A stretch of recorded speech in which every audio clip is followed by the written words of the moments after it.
Здравейте, благодаря ви, че дойдохте тази вечер. Това е последната вечер на фестивал на идеите за Европа. Тази вечер е Кристоф Леклерк, основател на единствената подобна мрежа в Европа, която обединява 12 медии, отразяващи европейска тематика. Много интересна мрежа. Аз лично имах щастието да работя в нея като част от екипа на Дневник, който е българския партньор в тази мрежа. Реално това е един малък Европейски съюз, където дори интеграцията се е случила малко по-бързо, отколкото в истински Европейски съюз, защото и Сърбия участва в тази мрежа. Отделно, най-голямата ценност за тази мрежа, която аз мога да кажа, е, че наистина дава възможност да видите във всяка една европейска държава как виждат гражданите, журналистите и политиците европейските теми. Тоест една европейска тема, пречупена пред националните гледни точки. Да не говорим и за това, че всъщност ние бяхме една общност от журналисти, които работихме заедно и наистина почувствахме интеграцията в рамките на Евроактив. Кристоф Леклерк, няма повече да ви губя времето. Това е той. Thank you very much, Christina. And I have fond souvenirs of your presence in the Euroactiv media network. I remember our partner meetings in Brussels and also several other occasions. I think also at the European Association of Journalists. I would like to thank also in advance my colleague Georgi Gotev. You know him well in Sofia. He is at least as well known in Brussels circles, and he's helping to provide good democratic scrutiny of the European institutions. You saw me fondling with the different USB keys. You're lucky because I nearly inflicted on you a presentation which I gave to the Supreme Court of Brazil. But thank God I found the right file. They were very interested in the whole question of fake news and how to tackle disinformation. And you probably know what happened in the presidential elections. They elected a president which I consider extreme right, and it was to a large extent based on fake news. They have not followed our advice. I'm not saying it's easy to follow, but for me, just now, it was a reminder that these issues are actually important. I'm very honored to speak here in this European series of lectures, and also at the Red House, because I heard of it already in Brussels as one of the best think tanks. I am myself the founder of the Euroactiv Media Network, as you kindly mentioned. I now focus on Fondation Euroactiv, which is also a think tank. We focus on two things. One is policies to help the health of the media sector, and the other thing is executive education.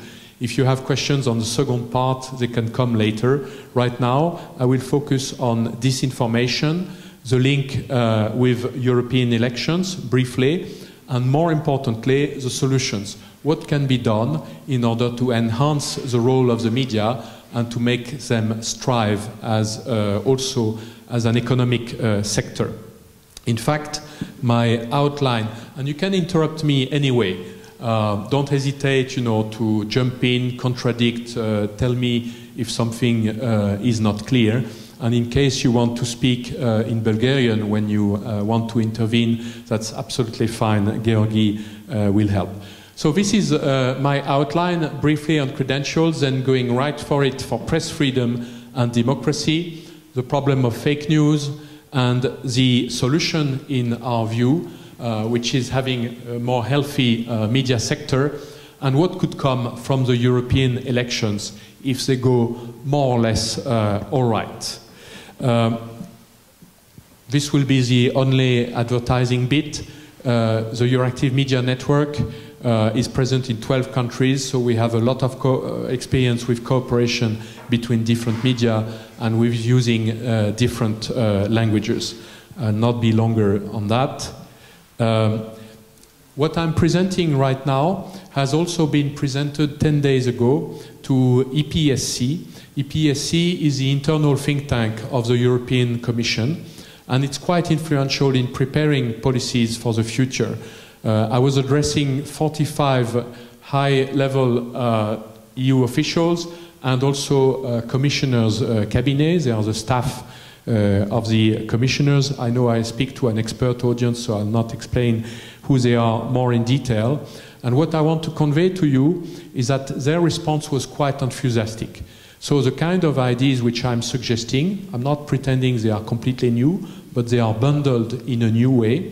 If the parliament coming from the election asks for these kind of priorities, the European Commission is able to deliver. So this is not a dream which I'm presenting.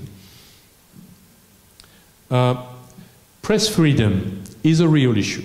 And here the news is not great. Sorry that I have to show that. I'm sure most who knows already about the rank of Bulgaria regarding the press freedom index. Who knew already? I see 1/3 of the people, maybe half of the people raising their hand. Your country is at the rank 111. Frankly, it's not great. It's below most of the countries in Central Europe. I'm not saying that Western Europe is perfect.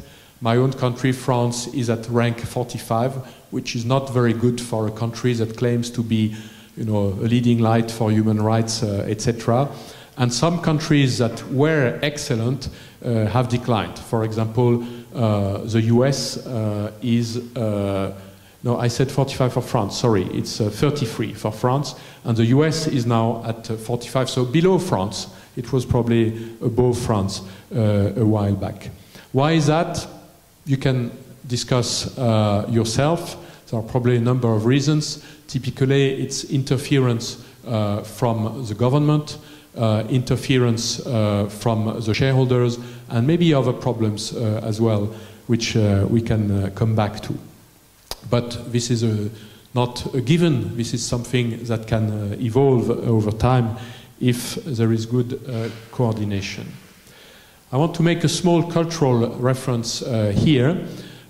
Which of you know the film by Visconti or the novel by Tommaso di Lampedusa, Il Gattopardo? Who knows it already? Not very many people. I really recommend this movie. It's a movie basically about the development of a new democracy in Italy at the end of the 19th century. And this is also a love story, like most good movies, between him. He's an aristocrat, so bearing traditions, strong values, etc., but no more money, declining influence.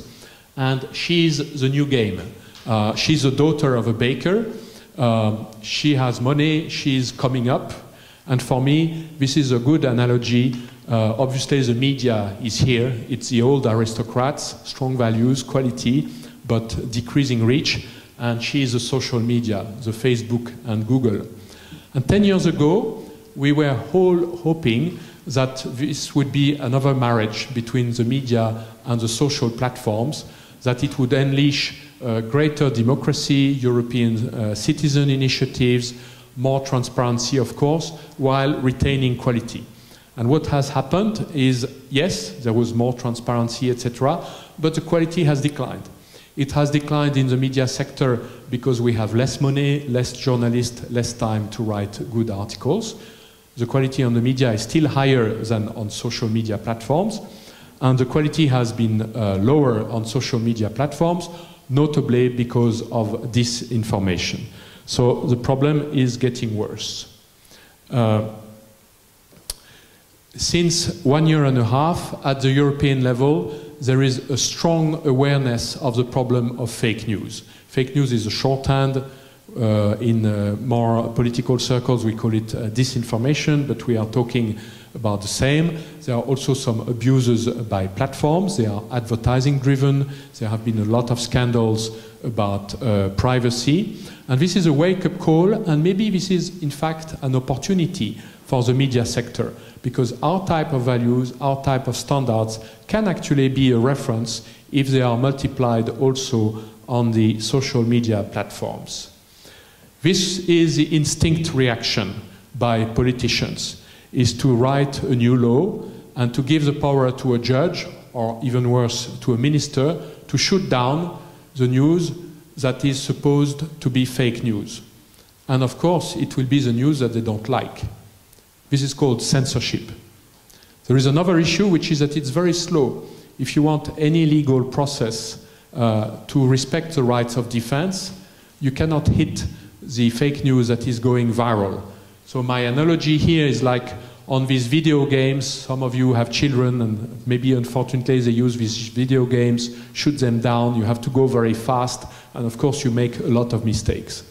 I hear that in Bulgaria a new media law is being written to implement some European directives, and Georgi and I, we were addressing today at lunch, we were addressing the Bulgarian Union of Journalists, and they are very worried because they are not consulted on this kind of laws. I don't have a view on the details, but not consulting the media profession on a law that concerns itself, that is worrying. The typical problem in other countries is that fake news are used as a pretext to introduce censorship. And it happens also in the West. In my own country, President Macron triggered a law. Initially, it was even called the law on false news, not fake news, false news. It sounded like in the novel by Orwell. You could imagine the Ministry of Truth determining what is right and what is wrong. And that is not what the media profession wants. We believe that the media profession should be self-regulated, not subject to laws and judges which decide what is right and what is wrong. As for the platforms, it may be different because they are advertising-driven, not value-driven. Now, I go very fast. Something about the media sector and the way it is currently structured. As I said, I'm now leading a think tank, so I'm not involved in the management of the media, where Georgi is one of the senior editors. And as I was making this move from management to a think tank, I decided to do a tour d'Europe and to visit all these media, talking to editors-in-chief and publishers, and to listen to what they wanted in terms of cooperation across border, what they expect from Europe, what are their main issues.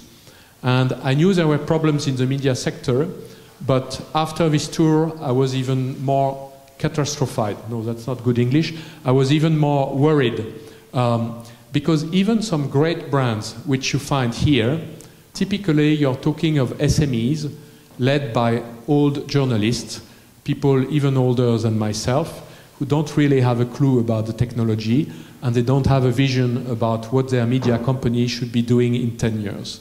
So clearly, I felt there is a need to change some things.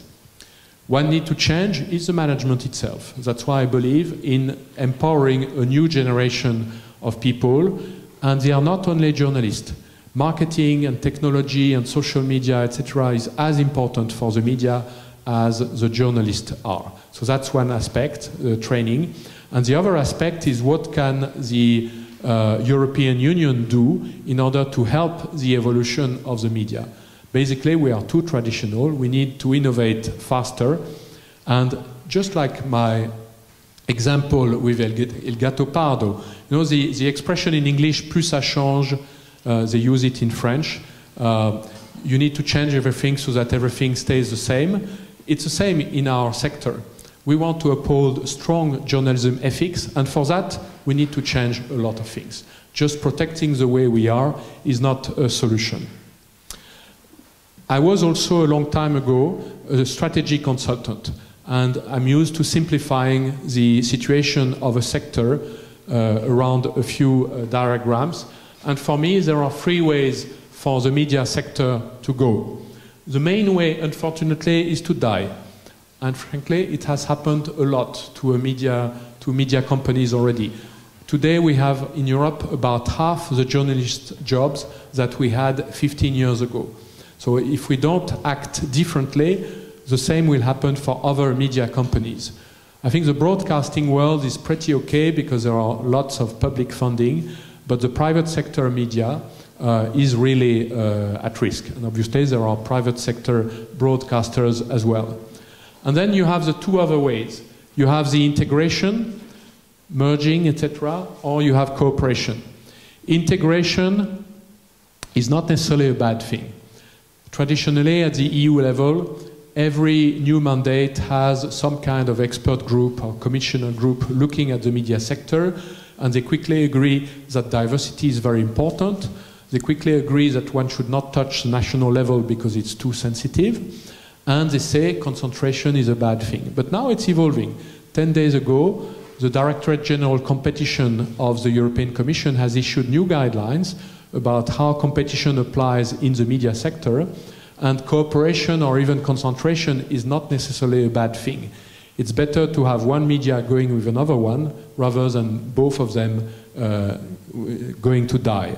And I want to add something special about Central Europe.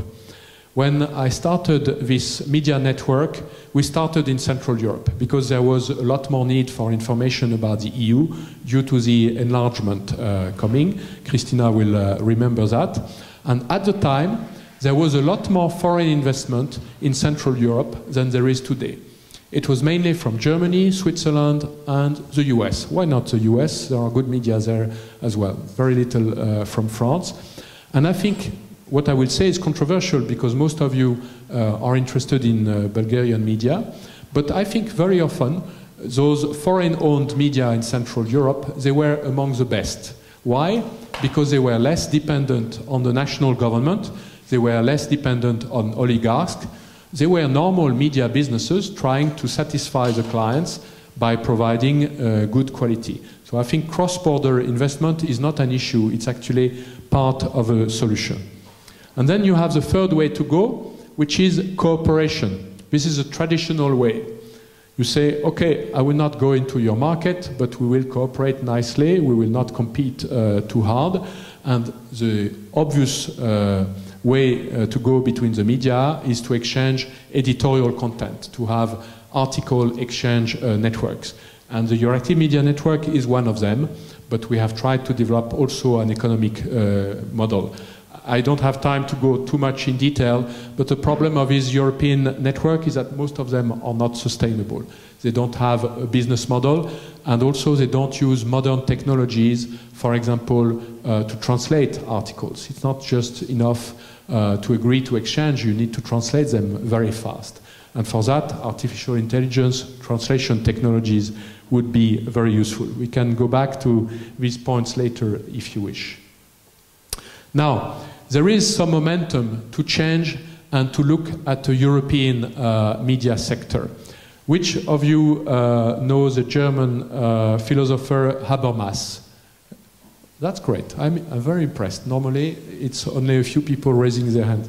So probably there are people in the room knowing my topic better than me. Do grab the microphone soon. He said many interesting things on the public sphere, not only the European public sphere. And one quote here is, the European-wide public sphere will rather emerge from the mutual opening of existing national universes to one another. There are people, when I talk of a European media sector, they say, oh yes, Politico, Euroactiv, EU Observer, the Brussels media. No, this is not the European media sector. And I don't dream that Euroactiv will suddenly dominate in many countries, etc. No, that's not the point. What we need is to interconnect the different media landscape which already exist at the national level. I will not read all the other quotes. You probably hear often enough about Maria Gabriel. I will just mention what Jean-Claude Juncker said, because it's written in French here. He said, the European Union needs to have media weapons. The word weapon is a bit strong. Some people reproached him this quote, but I think it's quite right. Imagine that Brexit does happen. I hope not, but imagine that it does happen. You see that most of the cross-border media in Europe are Anglo-Saxon, either American or British. It means our relations between different countries are informed by foreign media. Is it acceptable? I don't think so. They have a role to play. There's no way to keep them outside. But if you are a Parisian, you want to know what's going on in Berlin, you should be able to read some French and German media in the language of your choice. We are in the 21st century, not in the 19th century.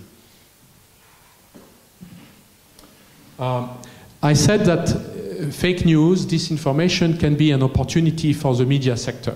Let me be a little bit more technical for a second. This kind of melting pot is a summary of what the algorithms are doing, the software pieces which decide on what you look at when you use Facebook or when you do web searches. And the current indicators can be regrouped in 4 categories. According to proximity, if it's your friends liking something, of course it will appear more in your feed. Relevance, popularity, and mainly advertising potential. Advertising potential is a very strong driver because these big companies, they need to satisfy their clients and they also need to satisfy the stock exchange.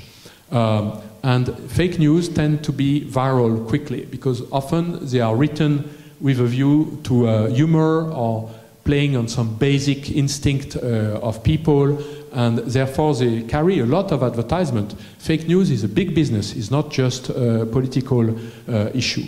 And what we are suggesting from the high-level expert group is to add another series of indicators which we can call trust indicators. And basically it's about indicating the credibility of a source. So if at this minute the Russia Today publishes an article, it will start at a low level of visibility. And maybe it's a good article, and then it will increase in visibility. If the Financial Times or Le Monde publish an article at the same minute, it will start with a high visibility. But if the fact-checkers show that actually it's wrong, it will drop in visibility. And the platforms have committed to doing these things, but they are extremely slow. Basically, self-regulation, just asking them nicely, does not work. We need to move to stronger instruments. The main challenge for the media is not just political interference or interference by the shareholders, which here you call oligarch. The main challenge is revenues. If the media was rich enough and was profitable businesses, then it would not have to go to the government or to the European Commission or to the shareholders to ask for more money. It would be more independent and it would do a better job. And the problem is that we have lost 90% of the advertising revenue to the platforms. They don't hire journalists, they don't pay much tax, and we are poorer. The subscription, we have lost most of it because on the internet you get a lot of content for free. And therefore we need to develop other business models. I don't have time to go through that, but sponsoring can play a role. Most media groups develop profitable events series.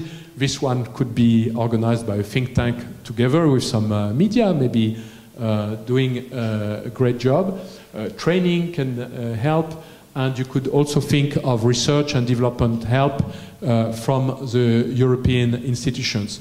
There are billions of funding available at the European level, and for the moment, really peanuts is going to the media sector. In fact, there is one program which is called the media program at the EU level. Anybody knows the media program? Yes? Do you know what it is about? What sector is it helping? Exactly, the cinema. So it's great for them, but frankly, they misuse the word. I think we need money as much as can, etc.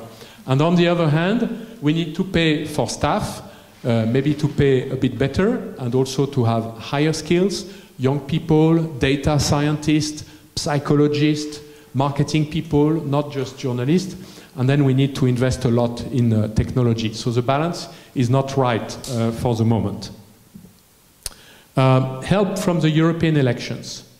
There will be strong calls from the new MEPs to do something about that. Why? First of all, because they will be fresh from a campaign. They will be facing fake news themselves.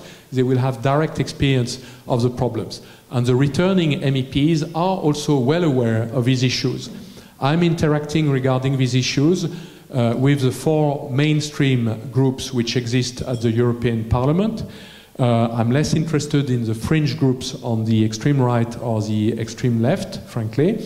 And the 4 main groups are EPP, the center-right, the Liberals in the center, the Socialists, and the Greens. The Greens are now seen as mainstream in Brussels. It may be a little bit different in parts of Central Europe. And a lot of these people support having a big priority for regulating the platforms and helping the media sector.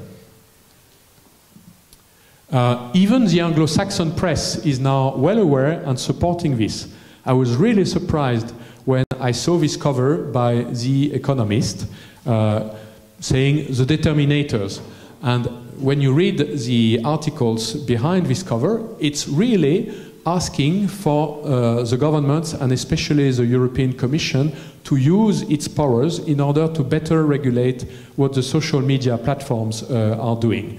They stop short of asking for help to the media sector, because this is not in the British tradition, but I think we need to go one step further. And I will, how am I doing on time? How many more minutes do you give me, Christina? Tell me. All right. I will probably finish with this one slide, which shows some issues and some elements of solutions. If you are interested, I have a few more slides, for example, regarding the details of the policy package, which I'm recommending, but it's getting a little bit more technocratic, so it will depend on popular demand. And then there are a few other things regarding training schemes and what kind of events are considered in order to transform this into reality.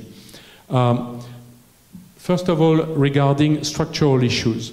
We already addressed the lack of a European public space and the fact that we are dependent on the Anglo-Saxon press. So we need to go more towards cooperation and language technologies. Secondly, national fragmentation, fears about coordination, we addressed that. One way is to think ahead of the future structure of the media sector. If we just lament about our current issues, there is no way out. Let's think of how the media sector will be in 10 or 15 years. And let's see how we can get there while surviving. There is more and more talk lately about European champions. I can show you more examples of that if you are interested as a think tank. You probably, who heard about the competition decision on the merger Alstom-Siemens? Did you? Okay, not very much. It does not concern Bulgaria that directly. Basically, the European Commission has used its powers to forbid this merger between a French and a German company. And this is triggering a lot of resistance. I think it's a bad decision. I was myself a competition official, so I know not the details, but the big picture. And there is call for having bigger companies. 15 years ago, if you counted the top 50 companies in the world, a lot of them were European. Today, there are just a few. And in the media sector, it's the same. We are talking of SMEs. Even the great brands that you know, they are SMEs. If you go to the Spiegel, one of the best newspapers in Germany, it's not a huge company. So we need to create a European sector, probably with some cross-border champions, which, depending on your culture, you can call an industrial policy if you are French or German. If you are Anglo-Saxon, you talk of a sector strategy because it sounds a bit softer, but this is the same. What about debriefing the current mandate? What has happened in this area in the current mandate? Because of demagogy and nationalism, everybody is aware about the issues.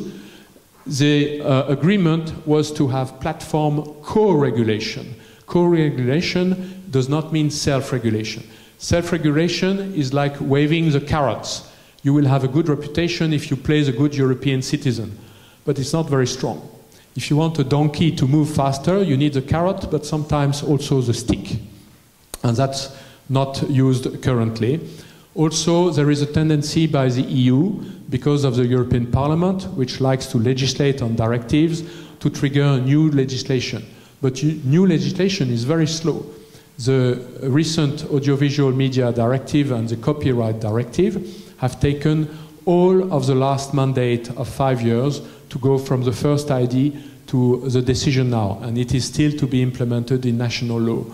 Our problems in the media sector, which create big democratic problems, are urgent. We cannot wait for the next 5 years. So we should use, notably, the competition policy instruments. There are other things which are to be done. For example, regarding media literacy. If you have children, you probably expect their class teachers to tell them about the difference between advertising and news. In the future, one should teach them about the difference between quality news and fake news. But this is a long process. It will not help in the next elections. And then the most important thing, and in fact the summary of my recommendation, is that in the current mandate there was a lot of work on digital single market, basically suppressing the borders regarding anything digital. I think this was necessary. This is a typical European approach, but it's not enough. It's what you call a horizontal policy. Now we need to develop vertical policies which tackle the problems of the platforms and the problems of the media sector. As I talk to a lot of policymakers, this could become one of the top 10 priorities for the next mandate. President Juncker had digital single market as one of his top 10.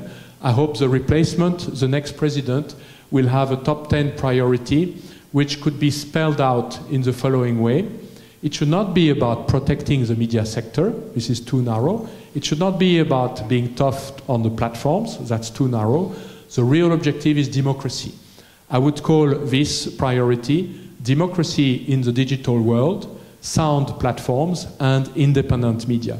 Independent media, again, is not just about principles, it's also about having revenues to be autonomous.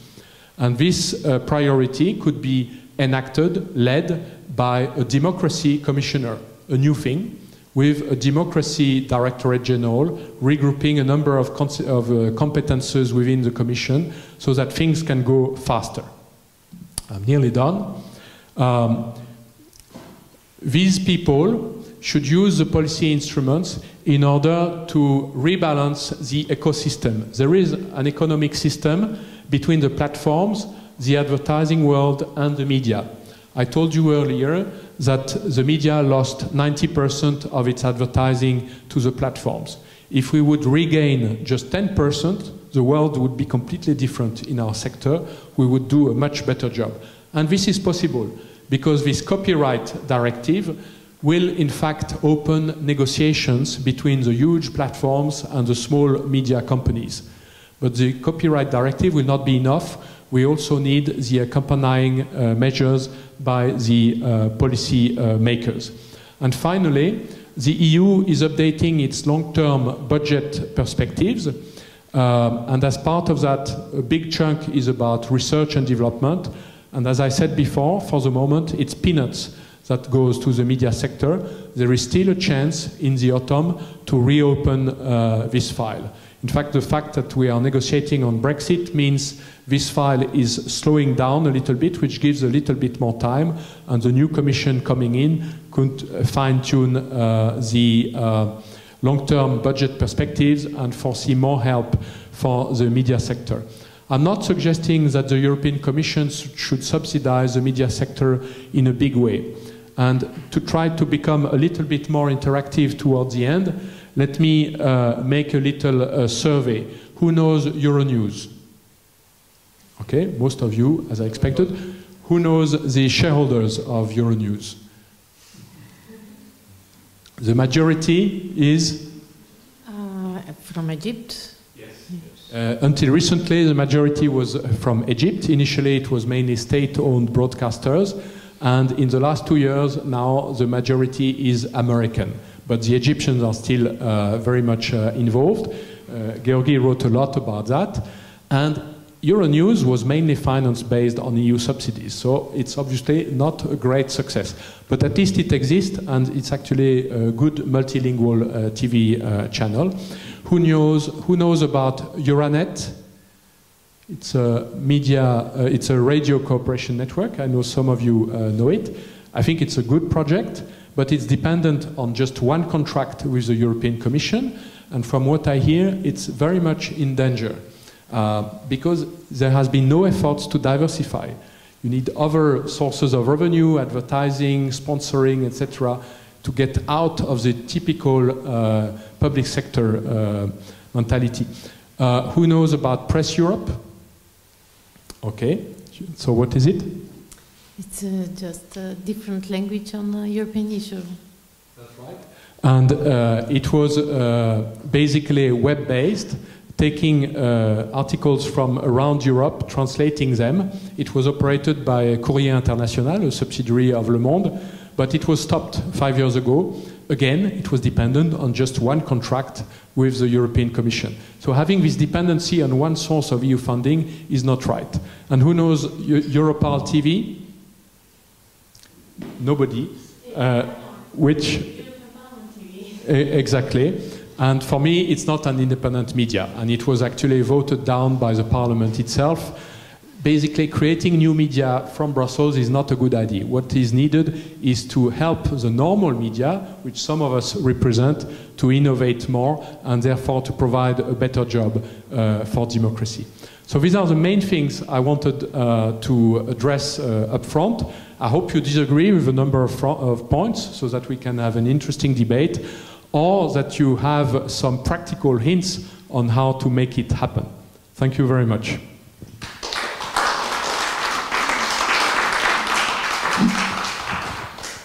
Аз ще идвам с микрофона при въпроси от страна на публиката.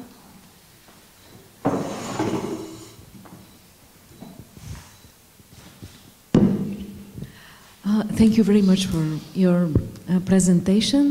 My name is Irina Nedeva from Association of European Journalists in Bulgaria, and I want to ask you about what you think that the copyright directive, you think that it will somehow balance ecosystem platforms, but we think that it might endanger small and independent media in countries like Bulgaria, for instance, because nobody will take care for contracting small and independent media, and in general it could basically limit the independent editorial content because it will not have any visibility on the social platforms.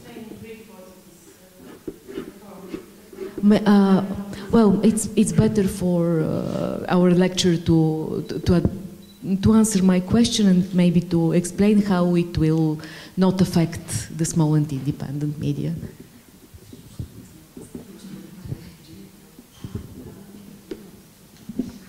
Maybe you want to gather several questions together? Hello, Desi Gabriel is my name. For me, it was very interesting to learn that part of this algorithm that you explained to us contains this element about fake news ranking. But I was wondering, what is the definition of fake news? And could there be actually a very objective assessment of what is fake news and what is not fake news? Because I think we all can think of examples where what is fake news for one group of people is the truth for the other. I can give examples, but I think you know what, you can imagine what I have in mind.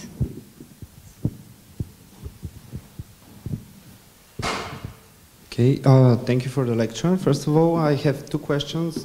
The first one is you said that the platforms are not helping, you just didn't mention it, if the platforms are helping the media to regulate the spreading of false news, but at some point I would say that certain hate speech regulations and racism regulations on the social media actually overlap with the channels for spreading false news. If you could comment on that, because something new, even in Bulgaria, we noticed it already. And the second thing that I noted was for the new directives on the capitalization of different IPs and content on these platforms. If aren't traditional media companies like newspapers and TV, aren't they customers of the platform?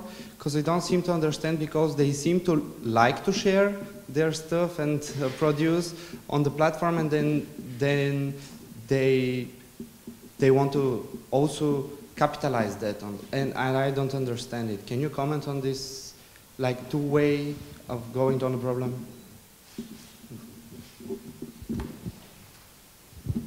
Right?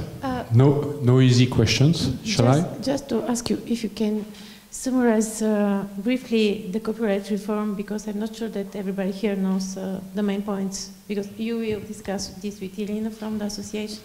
I'm not an expert in the copyright directive, so I will maybe not summarize, but oversimplify it.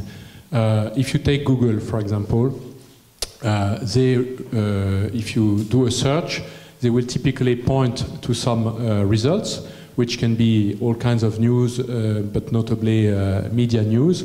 And to do that, they will do two things. One is to analyze the whole articles which are on the media websites. That's the first use they do of your content without asking. And secondly, they will typically quote what they call a snippet, which is a few sentences, and they also don't pay for that. A number of media have said that they would like to be asked, and of course they would agree only if they have a share in the advertisement.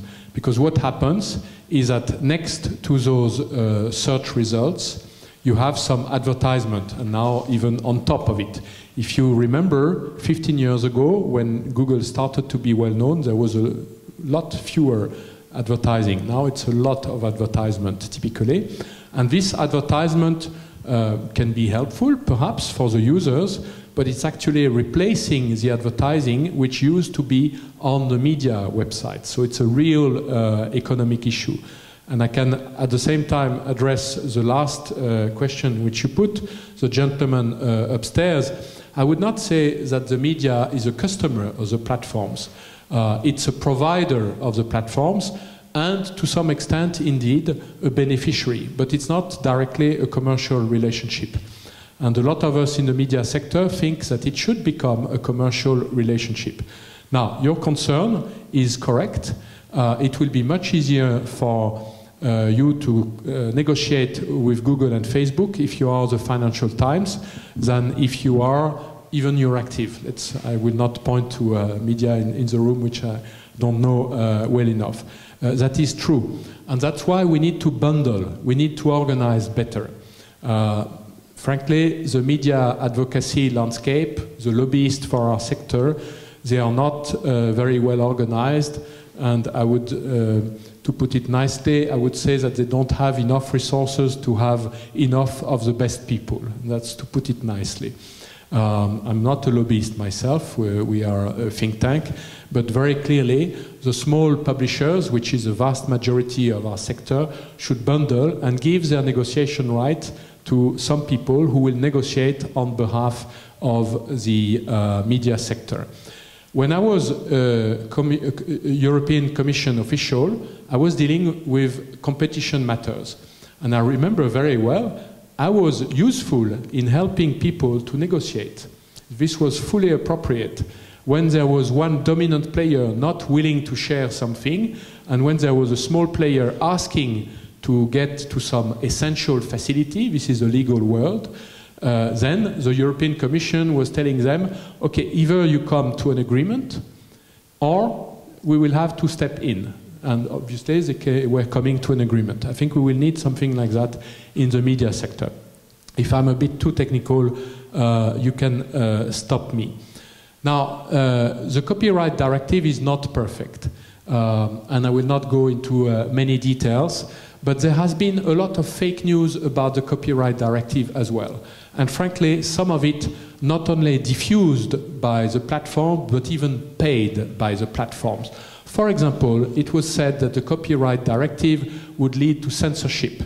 It was said that you could not make humor about things anymore, that you could not take some politicians' images and put something funny on them, because then it would be considered a copyright infringement, etc.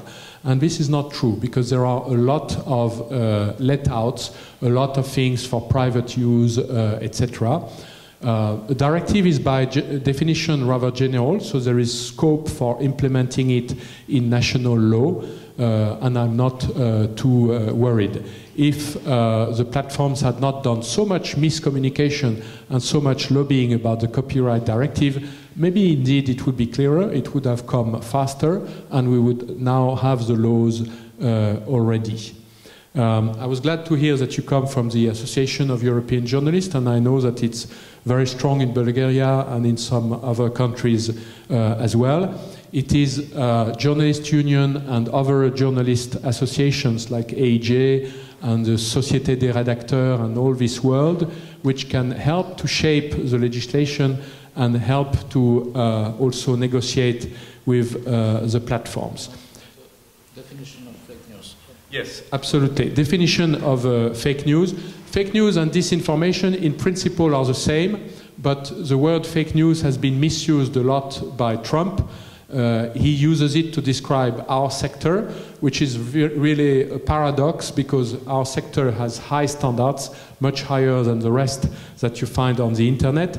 And therefore, most of the policy circles have agreed to use the word disinformation instead. And to keep it short, disinformation can be defined as intentionally wrong news with a political or commercial objective. So the stress is on intentionally wrong. We do mistakes on Euroactiv as well, and then we correct them. They are not fake news. They can be false news on occasions, but they can be corrected. Typically, fake news are not corrected by the source of the fake news. They can be fact-checked by others. And I want to say a word about fact-checking, because it's one of the potential services that the media could provide. A bit earlier, I was pointing to new elements of business models. Maybe or not, don't worry. And I think this is one of the things that the media sector could be providing. I told you about trust indicators, which is about assessing the credibility of sources.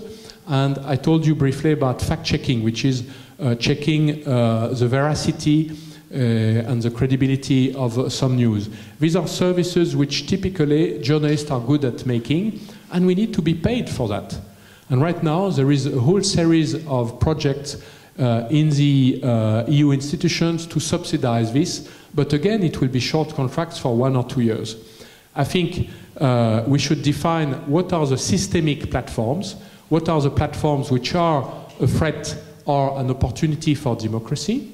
Just like we have defined systemic banks during the financial crisis, democracy is as important as the economy, and those systemic platforms should have what is called a must-carry obligation. Must carry trust indicators, must carry fact-checking services, and they should pay for it. And obviously the EU institutions can accompany those negotiations so that this can be one little revenue stream coming to the media sector. I think I've handled, did I miss something important? Yes, yes. There are more questions in the room. Yeah, I'm sure there are more questions. I wanted to say one thing also on the definitions, because somebody talked about hate speech, etc. It's a different conceptual category: fake news, so intentionally wrong information, and illegal or harmful news. Illegal or harmful news should be censored, and therefore they have to be narrowly defined. The typical examples are racism or child pornography. And those, I think it's appropriate that they should be taken down. And in fact, the platforms, I have to say, they are not all wrong. Facebook has made big efforts to reduce illegal and harmful content. The best example is in Germany. It has led to some controversies, etc., but altogether it's improving in this area. Thank you. Hello, my name is Velina, and I have a quick comment and a question. It's actually about what you just said. We all know in here that social media and social networks are two different things. Facebook and Google and newspapers and TV. So shouldn't be the regulations be different about these things? I mean, talking about fake news and fact-checking, that is absolutely necessary in media, but about hate speech and social networks like Facebook, you're not really obligated to check your stuff. That's a freedom of speech. Yes, I absolutely agree with your comment and therefore your question. And let me bring together several things which we have addressed already. The notion of self-regulation, co-regulation legislation, and the notion of different categories of actors. Right now, it is considered that there are only two categories. You have on the one hand the media sector, which is typically unregulated in terms of free press, but there are a lot of self-imposed regulations, such as journalist standards. And the broadcasting sector is much more heavily regulated. During political campaigns, there are some obligations, etc., which is absolutely natural. So high standards there. And then on the other hand, you have the platforms. They claim to be just an infrastructure, like if they were a telecom operator. And that may have been true 20 years ago, but it's not the case anymore. The main source in Europe of their not being, from that they infer that they are not responsible for their content, and therefore they can do what they want, basically just under public opinion pressure. The legal basis for that is the e-commerce directive, which has an article about no liability for the platforms. I think we should change that. We should define a third category in between, which is for systemic platforms. France is trying to define a category for tax reasons, because they want Google and Facebook and a few others to pay their tax properly, which is correct. I think we should use slightly modified definitions regarding the systemic platforms. They have to be regulated relatively heavily because they are super powerful, and as I said, they are advertising driven. They are important for freedom of expression. One should not suppress fake news, as I said, but one should be very challenging in terms of visibility given to fake news. As for the media sector, I think it should remain as it is in this regard. It should be self-regulated. Otherwise, in countries including Central Europe, you will have a misuse of these instruments by politicians.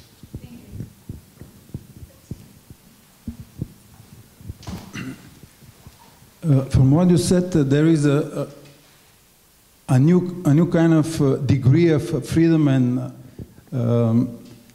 democracy in new media and social media. And from this perspective, I think that you kind of push a little bit fast into this kind of regulation activity. Maybe your background too is kind of pushing you that way. But isn't it more important and more necessary to kind of take the other kind of approach, because social media and social and new media are very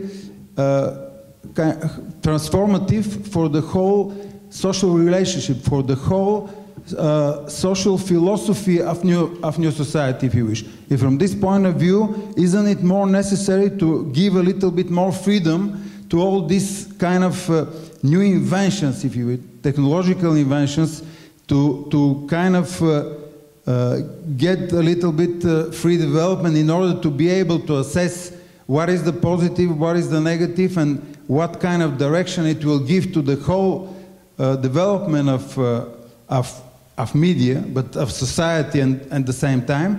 And from this point, I could give you as a practical example, in a way, what I mean.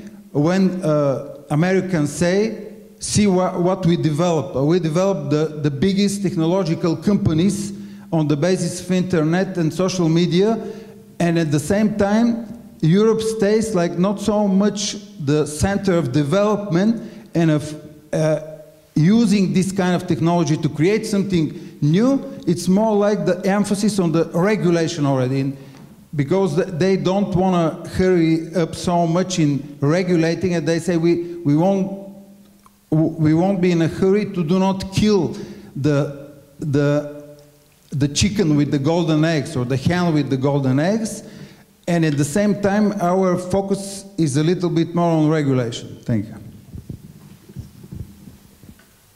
Can I ask a question which goes in the same direction, but it's a little...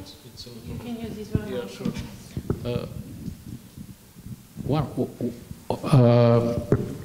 Another alternative could be, those platforms, they have been developed by very talented young Americans and so on. They are very successful in Europe and across the world, but some countries have decided to have their own. You know that the Russians, they have their own Google, they have their own Facebook, and so on. Would European Facebook and European Google be a good answer to all the questions of whether to regulate or not to regulate? We can just imagine that the European platforms will be less driven by profit and will be maybe, I don't know, publicly funded or something like that.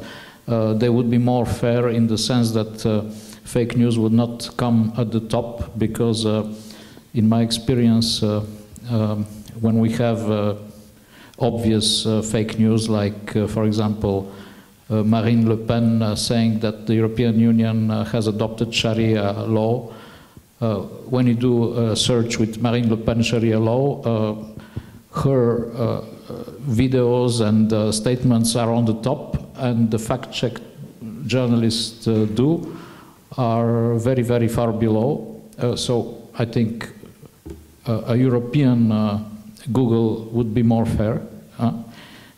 Is this a good response?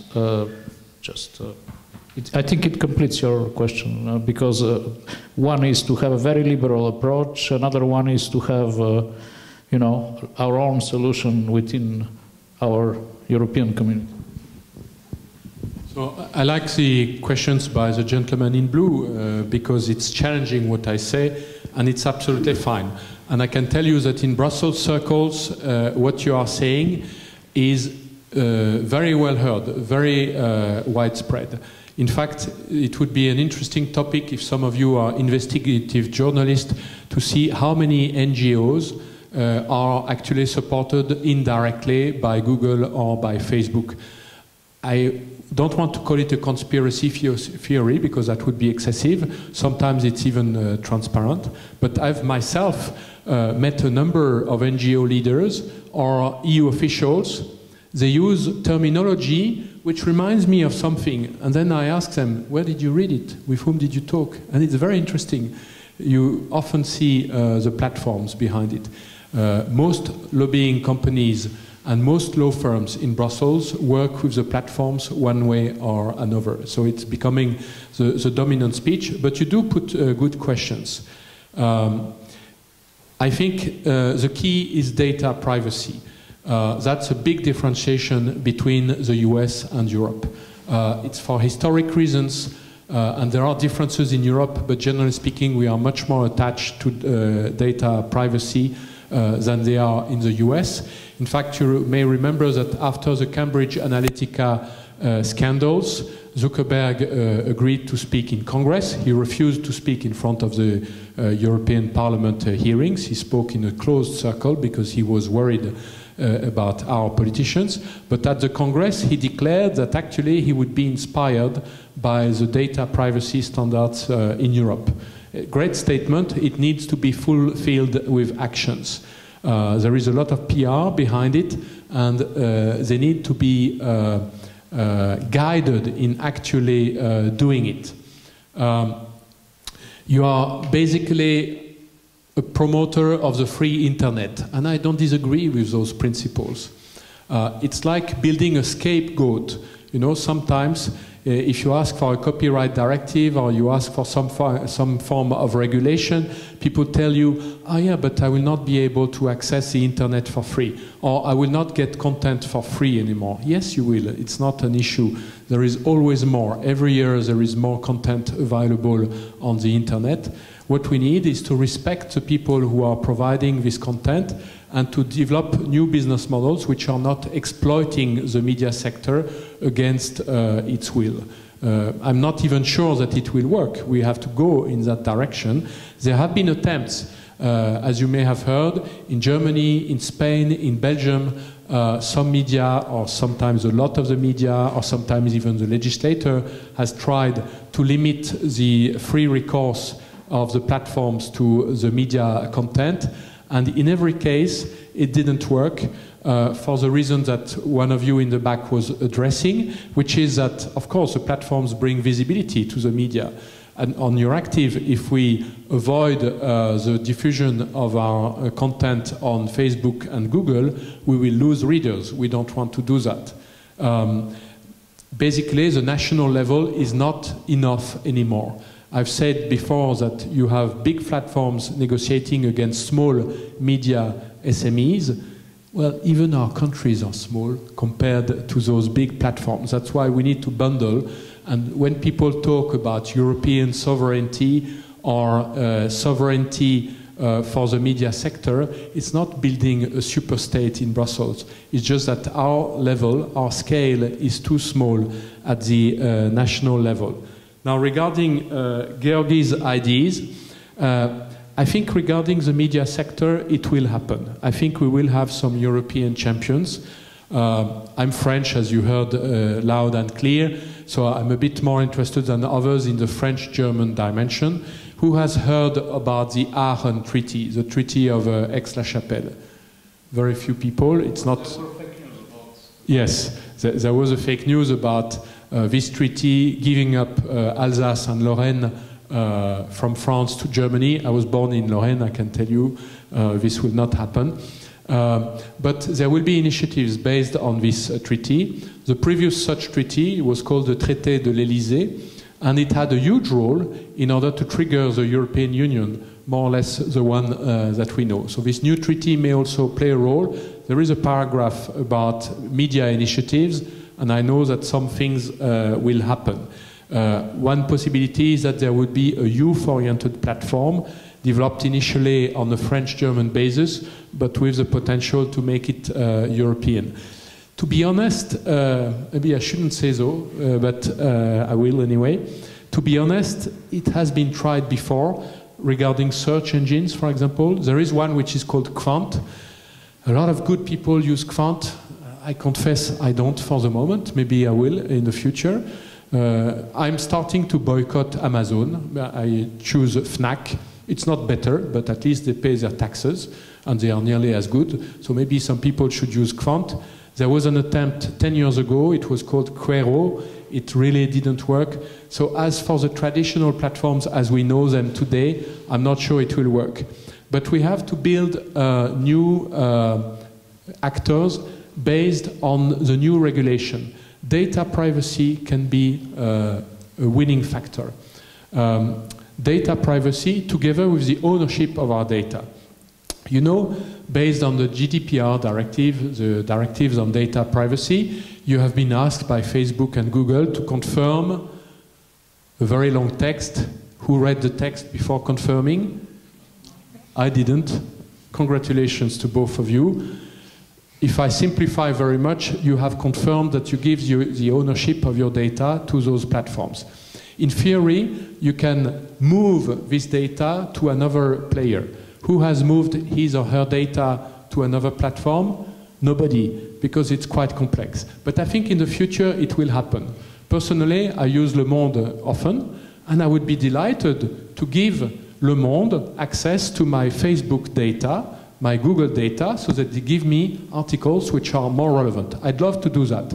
For the moment, Facebook offers me the opportunity to do so and to delete my Facebook profile, which is a bit of a difficult choice.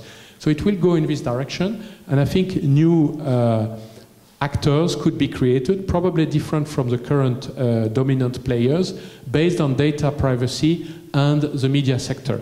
We have not talked about Netflix, and I know we should probably not be too long.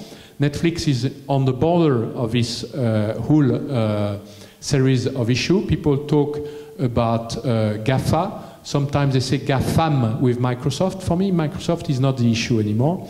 I would call GAFAN, N standing for Netflix. Netflix is providing a great service. They have understood that they have to work with our film industry. So no big problem for the moment. But in the future, they will abuse their dominant position.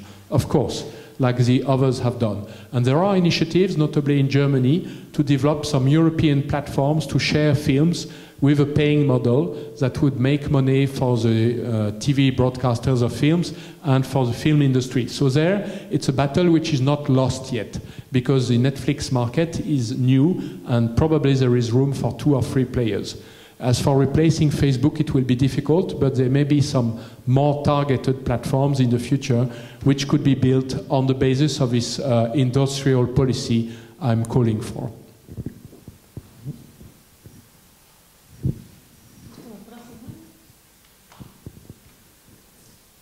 Ако няма, да приключим тази вечер с благодарност към Кристоф Леклерк за лекцията и за дискусията. Благодаря ви.